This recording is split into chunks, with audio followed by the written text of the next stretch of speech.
Y es que el mundo de la música es enorme, y el ser humano llegó primero a la música que a la palabra escrita.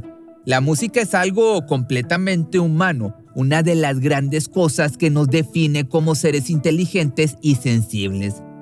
Así que pon tu playlist mental y acompáñame a descubrir la historia revelada de nuestro invitado misterioso de hoy. Puede parecer fácil, pero no tanto, así que si puedes, adivina quién es y me lo dejas en los comentarios el minuto en que lo haces. Nuestro invitado nació en Bay City, Michigan, en Estados Unidos, el 16 de agosto de 1958. Su padre era hijo de inmigrantes italianos y tras una larga historia de carencias y pobreza huyendo de la guerra, se había aferrado al sueño americano y fue el primero de su familia en asistir a la universidad, licenciándose en ingeniería.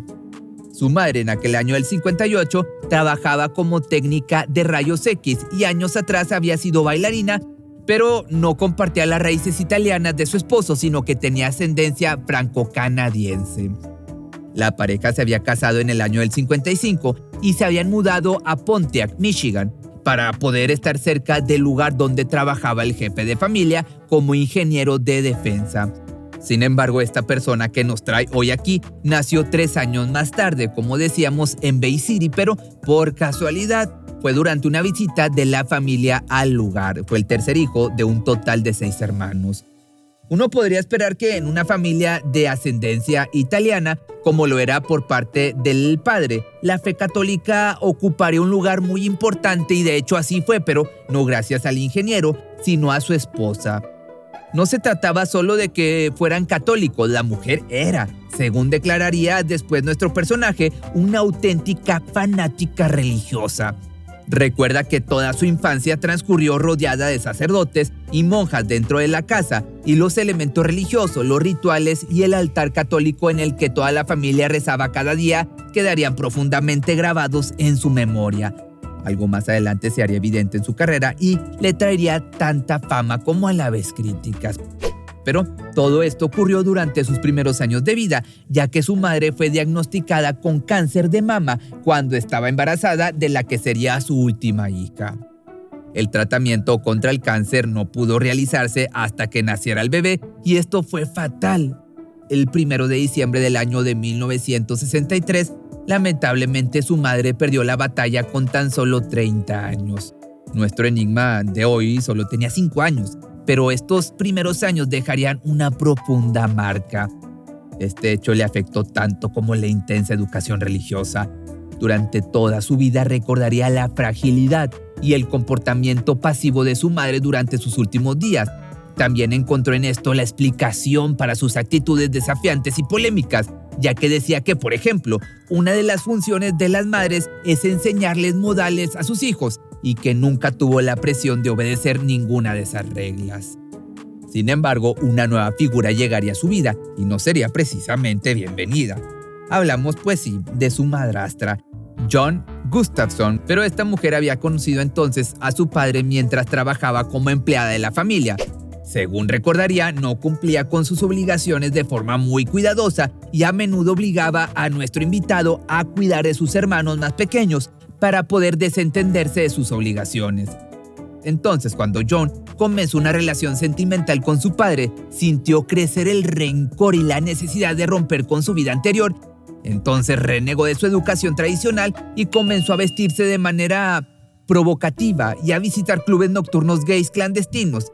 Y por supuesto, a renegar de su educación y las tradiciones religiosas de su familia. Sin duda, no quería que su padre le diera sermones y lo diría claramente años más tarde.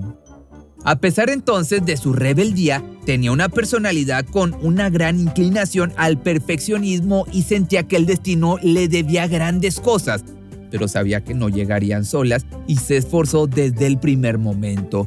Fue sobresaliente en sus estudios y se graduó de la escuela secundaria un semestre antes que sus compañeros.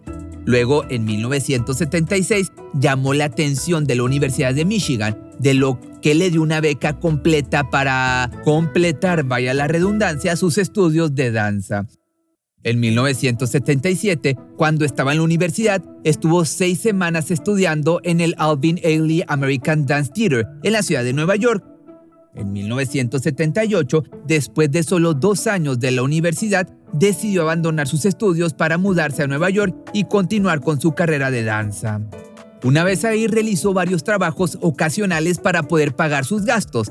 Entre estos trabajos estuvo el de modelo de desnudo artístico, algo que reapareció como parte de un oscuro pasado años más tarde, pero jamás renegó de eso. Es más, lo aprovechó para lanzar un libro con un título más que sugerente en su época de más popularidad.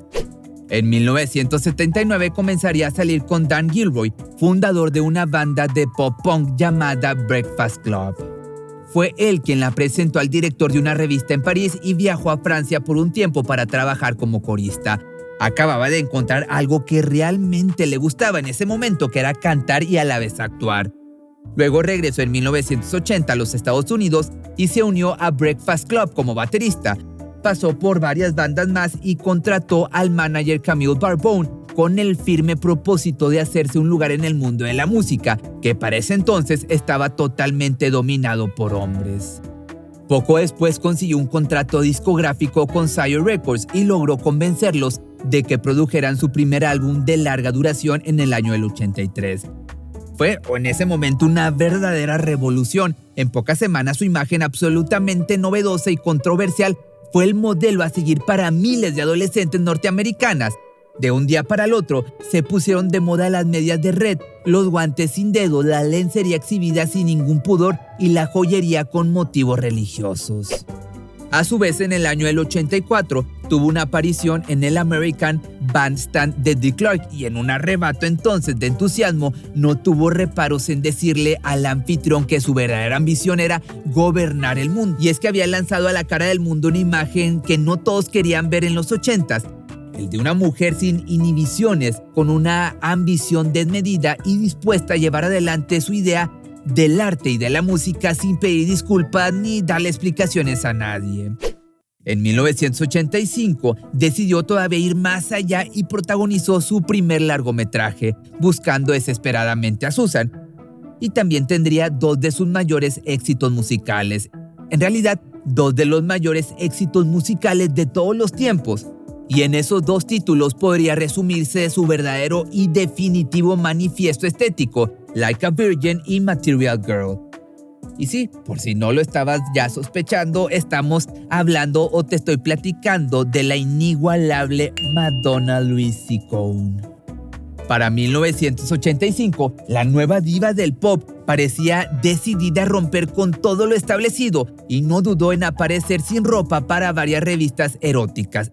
Eran, en efecto, las fotografías que había hecho al llegar a Nueva York y cuando era una desconocida. Después se casó con el actor Sean Penn y se divorció 2 años más tarde. Dominó también la lista de todas las radios y se puso a la par de Michael Jackson. En el 92 tenía 34 años y hacía casi una década que se había hecho conocida en todo el mundo con el sencillo Like a Virgin. Pero, aunque el presente le sonreía, había voces que insistían con que el fenómeno Madonna era algo pasajero.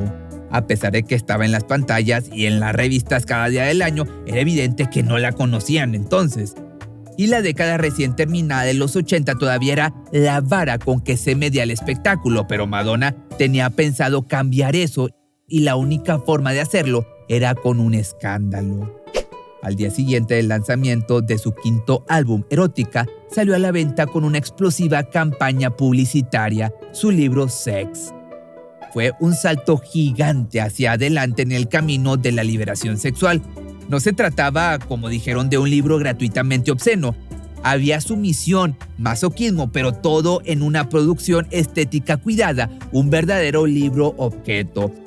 Y así todas las facetas de la sexualidad estaban retratadas o se las aludía de un modo u otro. Recordemos que la década del 80 estuvo marcada por el pánico generalizado que causó el VIH y su dañina relación con la homosexualidad. El libro, también sellado y con tapas de aluminio, recaudó para Warner Books $26 millones. El día de su lanzamiento, de hecho, se permitía hojear el libro por el precio simbólico de $1 y lo recaudado se destinó a financiar la investigación contra el SIDA. Los escándalos y su carrera fueron de la mano y continuaron haciéndolo. uno de sus principales blancos ha sido siempre la Iglesia Católica. Y en el año del 87 proyectó el rostro del Papa Juan Pablo II en la pantalla gigante de sus conciertos durante el tour del año del 87, algo que volvió a repetir en el Blonde Ambition Tour, provocando la reacción de la autoridad máxima de la fe cristiana, quien lo calificó como una auténtica desgracia. Yo lo llamo mercadotecnia. Pero Juan Pablo II intentó prohibir el espectáculo en Polonia, su país natal. Obviamente no lo consiguió y adivinen qué, la excomulgó. Pero eso no parece haberle importado en lo más mínimo, y en el año 2006 volvió a desafiar a la iglesia al aparecer crucificada sobre luces de neón en su gira Confessions Tour. Un auténtico insulto, una blasfemia, según el lenguaje de la Santa Sede, que no sería el último. De hecho, en el año 2008, su objetivo fue el Papa Benedicto XVI. En esta ocasión, le dedicó su hit Like a Virgin en su show Sticky and Sweet, que el nombre en español sería Dulce y Pegajoso, que con esto será una muestra de que tenía ganas de seguir haciendo escándalo y seguir haciendo mercadotecnia, como te decía. Luego, en el año 2015, parece que Madonna ya estaba un poco más calmada, pero le envió un saludo al Papa actual, Francisco, en su gira Madonna, que viene siendo Madonna pero en siglas, MDNA, aunque esta vez el mensaje no fue unido a ninguna provocación. Pero el resultado, Madonna ha sido excomulgada por la Iglesia Católica 3 veces en total en su carrera. Su último escándalo ha ocurrido hace muy poco en México, donde para muchos ha insultado un patrimonio cultural al fotografiarse y subir a sus redes sociales una serie de imágenes donde asegura estar vistiendo ropas que pertenecieron a Frida Kahlo. El museo ha declarado que no se trataba de prendas de la pintora, pero la indignación del público no se ha aquietado todavía. Sin embargo, la pregunta ¿es el escándalo una manera legítima de mantenerse en la cima? ¿Es su música inmortal y quedará en la historia? ¿Acaso es ella inmortal? ¿Tiene un pacto con el diablo? Pues bueno, esto me lo puedes decir en los comentarios, dime qué piensas, pero hay algo que no podemos negar. Esa chica que creía que el futuro le debía grandes cosas, pues bueno, parece que tenía razón después de todo.